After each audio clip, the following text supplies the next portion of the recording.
चांगलं ज्ञान होतं, खूप म्हणजे खूप. आता ते कसं ते आपण थोडक्यात इथं पाहूया.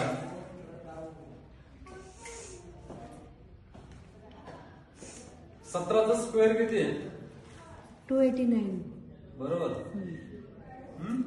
राईट ना? तुम्हाला वाटतं की इथं असू शकतो तो? हे बघा आता म्हणजे यश टाईप दिसतंय का? यश थोडं यश टाईप दिसतंय ना? हे वाला आहे त्यांचा 200. त्यावेळेस लिहायचं पण कसं ते पहा. ते सर्कल आला, मध्ये एक लाईन आली, हा आहे त्यांचा 80.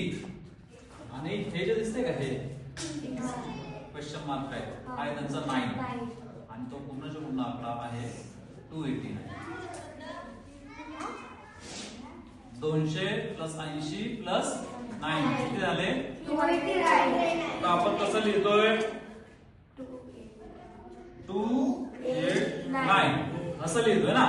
की आजही भारतामध्ये काही लोक आहेत की जे वाचू शकतात. आणि आता बरेचसे लोक ही लिपी शिकलेले आहेत. अक्षर ओळख प्रत्येकाला आहे, म्हणजे प्रत्येकाला म्हणजे बऱ्याच लोकांना आता झालेली. महाराष्ट्रभरामध्ये, भारतभरामध्ये आता ती जनजागृती होते आपल्या प्राचीन लिपीबद्दल. परंतु तुम्ही आता ह्या वयामध्ये हे तुमचंच आहे ना? हे सगळेचे सगळे आपण जे काय आता बाहेरून आलेलं कोणी लिहिलेलं नाही ना, हे आपल्याच पूर्वजांनी लिहिलेलं आहे. ते आपण आजही लिहितोय ना देवनागरी लिपी म्हणून. परंतु आपण 2000 वर्षापूर्वीचा इतिहास विसरल्यामुळं आपल्याला हे समजून येत नाही. त्याच्यामुळे तुम्ही जास्तीत जास्त समजून घेण्याचा प्रयत्न करा.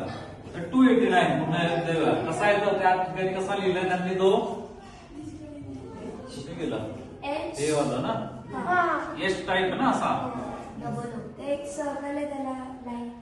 हा हे बघा, हा काय झाला 200. त्यावेळेस अंक लिहिण्याची पद्धत कशी होती ती मी तुम्हाला शिकवतो. हे झाले 200. त्याच्यानंतर एक सर्कल आहे आणि मध्ये लाईन आहे. हे किती सांगितलं? 80. तो क्वेश्चन मार्क टाईप काय सांगितला? नाही. इंग्लिश मधला लाईन आपण तसंच लिहितो. मग त्यावेळेस हे असं लिहिलं, समजलं? 289 कसं लिहिलं. आता फक्त ते 289 काय नाव दिले ते इथलं समोरचं गेलंय म्हणून समजून येत नाही. परंतु इथं आपल्याला दिसतंय आपला सिम्बॉल आहे. त्यानंतर इथं उकार आहे, कु भी यो. कुभियो म्हणजे कुंभ, कुभी कुंभ म्हणजे कुंभ. कुंभ म्हणजे घडा, मातीचा घडा. तर त्या मातीच्या घड्यामध्ये त्यांनी काय नाम दिलंय?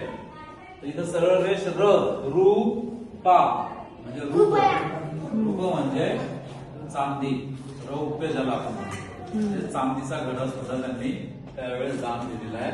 परत इथं आलं ई यो. अल्फा काय सांगितला? अल्फा काय सांगितला? 10. आणि हे जे दिसतंय ना ते आहे 7. आजही इंग्लिश मध्ये आपण 7 असंच काढतो. म्हणजे हे झालं किती ते? 10 प्लस 7 17. 10 प्लस 7. ठीक आहे. आणि इथं भी पुढे काय दान आहे ते कळत नाही.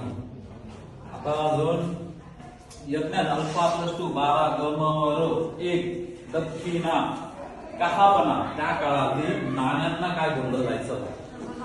कारशापण. हे सोन्याचं सुद्धा नाणं होतं. काय नाव होतं? कहापणा. का हा प्लस दिसतोय तुम्हाला कुठे? बघा स्टार्टिंगला तिकडं का हा यू म्हणजे प आणि न नळातला कहापणा म्हणजे काय आलं? नाणी, कॉइन, नाणं, कारशापण. आता हे किती दाम दिले हे आपण समजून घेऊयात. इथे टी जे दिसतं ना, टी टी टी म्हणजे आहे त्यांचा 1000. किती? फक्त सर्कल आलाय ना, तो आहे 20. मग किती झालं? 1020. 20,000. जवळ आले ना, एकत्र आहे ना ते. झालं 20,000. आता पुन्हा एकदा काय आलाय? पुन्हा एकदा काय आलाय? टी आहे ना, दिसतोय की नाही? दिसतोय. आणि आता हे बघा, हे जे दिसतंय का, हे हा आहे त्यांचा 4. आपलं पण चार त्या टाईप इंग्लिश मधलं चार त्या टाईपच आहे ना. झिगझॅग करून इकडे फक्त हे केलंय, ही अशी लाईन आहे ना, बरोबर ना आपलं चार. मग 3 आणि 4 म्हणजे किती झालं? 4,000.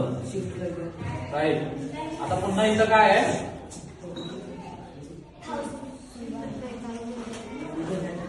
हा एच आलाय, पण याच्या हा एच आणि हा एच थोडा वेगळा आहे. हा आहे 100 आणि पुन्हा एकदा काय आहे 4 म्हणजे काय आलं? 400. म्हणजे किती काष्टपद दान दिले, किती कापना दान दिले? तर 24,400 कहापना त्यांनी त्यावेळेस दानी त्या यज्ञामध्ये दान दिल्याचं म्हणजे आपल्याला पुन्हा एकदा पस पको म्हणजे पैसे एक प्रकारे पॉईंटचाच प्रकार आहे. आणि ते किती? कहापना 3 आणि हे 6 आहे. हे जे दिसतंय ना इंग्लिश मध्ये पण 6 आपण असंच काढतो ना थोडंसा. जर तुम्हाला आपल्याला असं दिसतोय तो यांचा असा आहे, आपला पण तसा इंग्लिश मधला. म्हणजे किती झाला हा? 6,000. आलं लक्षात? म्हणजे या एका 10 ओळीच्या शिलालेखामध्ये त्यांच्या साम्राज्याबद्दलची माहिती, त्यांच्या स्वतः राणी कशी तिचं जीवन जगते त्याच्याबद्दल माहिती, त्याच्यानंतर ते दान कोणते कोणते केले, कशा प्रकारे दान केलेले, कोणते यज्ञ केलेले, किती कॉईन दान दिलेले, गायी किती दान दिलेले आहे, सोनं नंतरच्या याच्यात चांदी इथे किती दान दिले.